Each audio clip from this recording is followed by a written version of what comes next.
What's up everyone, this is All I Talk is Tech. So if many of you know, or at least have heard the rumors, you have probably heard that the iPhone X is being discontinued. So this rumor does in fact seem very true, and based off all the other rumors that I've heard, I want to explain why this is a huge possibility. So first of all, the iPhone X is a special device. This means that this was celebrating the 10th anniversary of the iPhone. So this device was supposed to be special and exclusive. So one of the reasons that Apple would be removing this phone from their lineup would just be to make the phone that much more exclusive, and so that way in a few years down the line this phone would become a collector's item to Apple enthusiasts.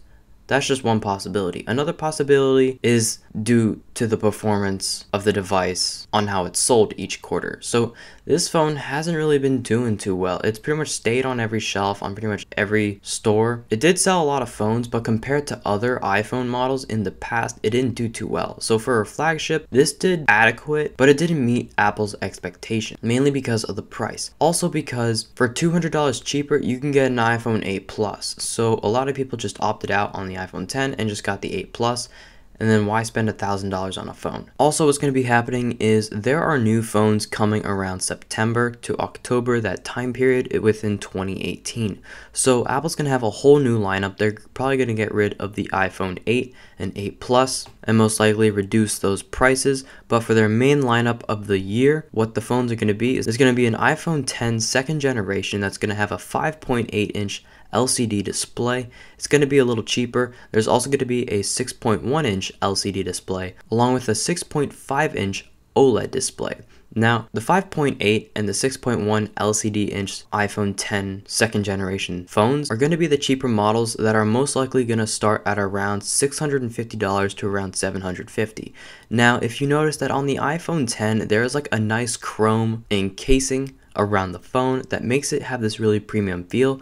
For these cheaper models, they'll most likely be aluminum, and then on the back will probably be some sort of scratch-resistant glass. Whereas the 6.5-inch OLED screen iPhone X is going to be the more premium, around $1,000 range device with most likely more storage than the other two options, and also this nice chrome ring you see around the device. So it's going to give it a more premium feel. Now, as far as performance goes for these phones, they're going to be very similar. So more rumors are being made about this phone. This phone's actually going to have really good battery life. In fact, this phone's going to have an incredibly advanced processor. It's going to be made by Intel, and this is a quote from one of the articles I read online. I'll link it down below in the description. And one of the sources stated that this will be the most advanced processor in the industry. So that's a pretty bold statement. So hopefully Apple stays true to that, and this phone is going to have incredible battery life with this new technology. So Intel's going to be making around 70% to 80% of these chips, and then Qualcomm is going to do the remaining of that. Whereas before, the rumor was that Samsung was going to be doing it, but I guess maybe Apple changed their terms and agreements with Samsung, so who really knows about that? But so far, we know that Intel will be making the processors. Now, the reason I think Intel will most likely make the processors is one, they're incredibly reliable, and also that's their expertise, and Intel products have been inside iPhones before, so I don't see why they wouldn't be in this next iPhone. So that's really all there is for these new phones. There's basically going to be three models. There's going to be the 5.8-inch LCD display, and then the 6.1-inch LCD display. These are going to be the cheaper models, and there's the 6.5-inch OLED display, and then the two cheaper models I mentioned earlier are going to start around $600 to $750. Now, the next product I want to talk about will be the iPhone SE2. We don't know if that's going to be the exact name, but I think it's going to be something along those lines. And this phone is rumored to have wireless charging. Now, this phone will only be able to have wireless charging if it does not have a metal back. So it's probably most likely going to be replaced with a glass back, so that way the electricity can transfer through the phone easier. And me personally, I love the look of the glass phone.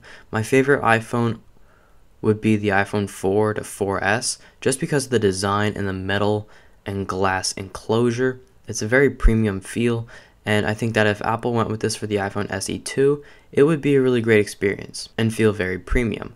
Now, something that won't be premium about this phone would be the price. This phone's going to be very cheap compared to these other iPhones, but because of the price, you're also going to be lacking a few features. So most likely, you're probably going to have the last generation's processor, most likely the iPhone 8 or iPhone 7 processor in this device, and there's actually not going to be 3D Touch for this device from the rumors I've seen. So that kind of stinks, but luckily 3D Touch isn't really necessary for these phones. It's just a really nice premium feature to have, but that's the incentive to go with the more expensive phones.